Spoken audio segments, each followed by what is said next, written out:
Hey guys, so today we're going to talk about the Mongolian Empire. Now, this is a massive, massive empire, and it's known as the largest land empire in history. Now, what we mean by this, even though we know, for example, the Roman Empire was huge, or the later British Empire would be massive, um, the reason why the Mongolian Empire is known as the largest land empire in history is that it is one solid mass that shares the same borders. And that is vastly different from earlier and later empires.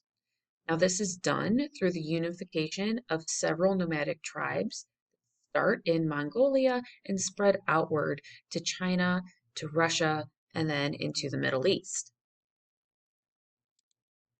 So the Mongols started out as nomadic tribes. These groups depended on very scarce resources such as water and various pasture resources for their animals.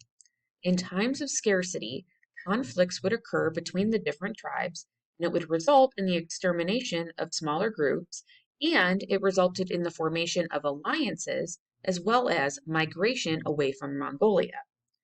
Around the year 1000, the lands that were inhabited by the Mongols experienced unusually dry weather, which created a ridiculous drought.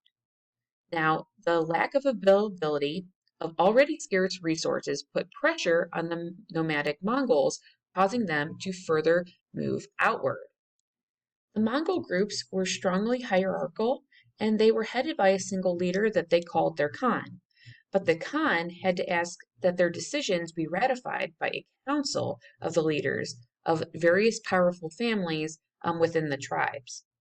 Now, more powerful Mongol groups demanded that they receive tribute or a type of tax in goods or slaves or whatever from the less powerful tribes.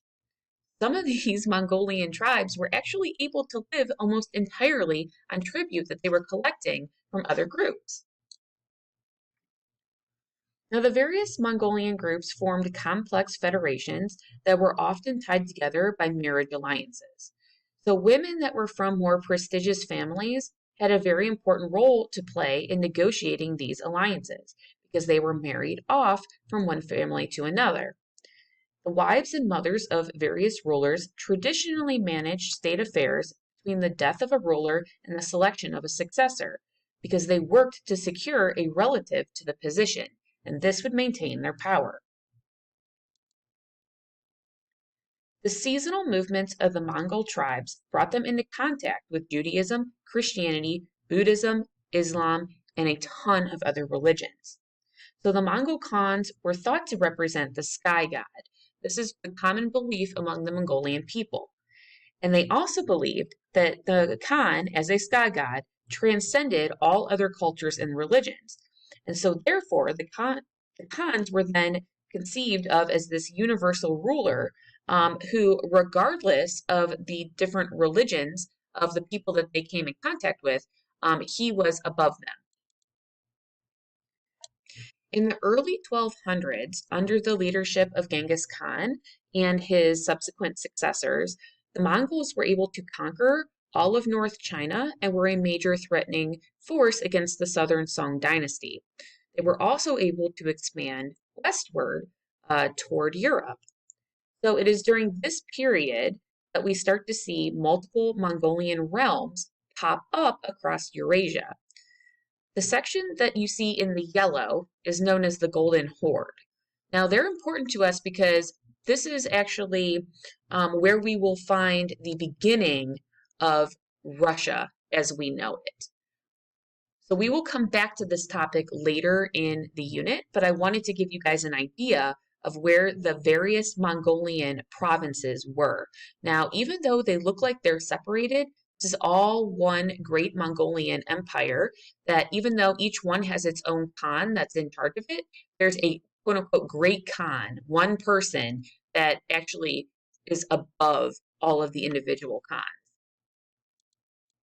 Kublai Khan comes into power in the mid 1200s and he declares himself to be the great Khan, but the other Mongolian Khans didn't really accept him as being the great leader.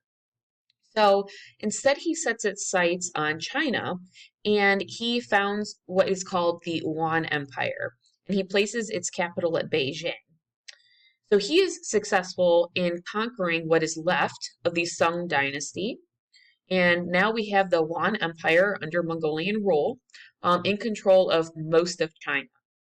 Now, Kublai wants to take over all of Southeast Asia, and he isn't successful in fully expanding, but he does manage to get all of the various regions around the Yuan Empire to pay tribute, which, as I described earlier, tribute is just kind of like a tax that you're forcing everybody to pay to you so that you leave them alone.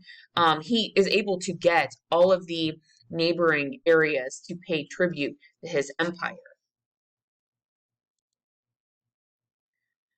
So historians have pointed out that there's a number of factors that probably contributed to the Mongolians' ability to conquer such vast territories so quickly. And some of this has to do with superior horsemanship, better bows, the fact that they use this technique where they would send out a bunch of arrows and then follow it up really quickly with a cavalry charge. Now, they also had an ability to learn new military techniques, adopt new military technology really rapidly that they would pick up from neighboring regions, and they incorporated a lot of non Mongolian soldiers into their armies. They also had a reputation for just straight up slaughtering anybody that would not surrender to them. And they also were really smart when it came to taking advantage of rivalries among their enemies. So they are a very opportunistic group of people. Diseases, like the bubonic plague, for example, were also spread over these vast trade routes of the Mongolian Empire. So the plague that had started in what is now southwest China was easily transferred to central China, North China, to the Middle East, and then to the rest of the Mediterranean world into Europe. So again, if we're looking at the Mongolian Empire's ability to expand, we also have to realize that it is expanding into territory that also belonged to, various groups like, for example, the Muslims. And relations between, the Buddhists or the Muslims and the Mongols were often really tense because the Mongols would murder anybody that had religious beliefs and customs that were contrary, to themselves, especially Islamic leaders. So if there was, for example, an Abbasid caliph that felt like the Mongolian culture, went against what the Islamic peoples believed, they would have to get rid of him because he would basically be a troublemaker for them. So even though the Mongolians are more or less kind of hands off for the most part, with the exception of wanting to get tribute from everybody, they will take you out if you are some sort of threat to their rule. So, in the short term, tax farming is a really great way to deliver large amounts of resources to the central government. So, if you want things like grain, cash, silk, whatever, it's a really good way to generate those items. But in the long term, the Mongolians wound up overtaxing people, and it's going to increase the price of things like grain. It's going to shrink their tax base. And by the time the Mongolian Empire is reaching 1300, they're going to be in a severe economic crisis. They tried to curb this economic crisis through tax reduction programs and also through introducing paper money, but unfortunately, they were not successful, and the Mongolian Empire experiences a depression that is going to last for about 50 years, which is going to be something that's going to weaken the various corners of this very, very large empire. So Muslims under Mongol rulership were making great strides in astronomy, calendar making, and the prediction of eclipses. Their innovations included the use of epicycles to explain the movement of the moon around the Earth, the invention of more precise astronomical instruments, and the collection of astronomical data from all parts of the Islamic world and China for predicting eclipses with greater accuracy. In mathematics, Muslim scholars adapted the Indian numerical system, They devised the method for indicating decimal fractions and calculated the value of pi more accurately than had been done in classical times. Muslim advances in science, astronomy, and mathematics were passed along to Europe and had a significant effect on the development of European science and math. Now, it's really important to look at the effects of Mongolian rule on places like Russia and China and etc. So, one thing I want to say about the Golden Horde, which was found in modern day Russia, is that this region was actually developed by Genghis Khan's grandson Batu. Now, he had converted to Islam, and his intention was to make this entire region Muslim. And I think if we take a good hard look at the Mongolian Empire in general, we can really tell that a lot of the leaders wound up converting to Islam just because of the fact that they were incorporating those peoples under the Mongolian umbrella. And, it's kind of a religion that would appeal to a lot of people, especially because of the wealth and prestige that had been associated with the Islamic Empire in general. So the Mongolians of the Golden Horde made their capital at the Volga River, which is the end of the overland caravan route from Central Asia. And so from their capital, the Mongols ruled Russia kind of like from afar. And they let the Orthodox Church rule in peace, and they let Russian princesses be like the agents of the church. So for the most part, Russian Mongolia was able to do its own thing. There was a very, like I said, hands-off approach.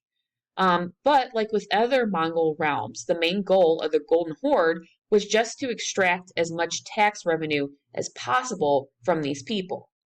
So for this reason, a lot of historians believe that Mongolian domination had a very negative effect on Russia. But others argue that, the Kievan state, which was what was there before the Mongols came over, was already declining when the Mongols took over.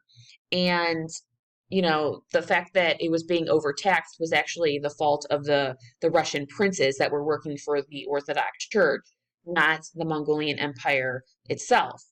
But regardless, Mongol rule is going to end in 1480 when Ivan III is going to drive them out, and he is going to adopt the title of the Tsar.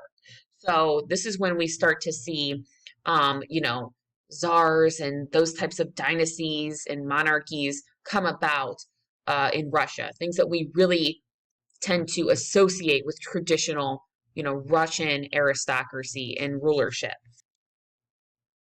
As far as China is concerned, if we go back to Kublai Khan and his creation of the Yuan dynasty in China, there's a lot of effects that take place that I would say are probably largely negative.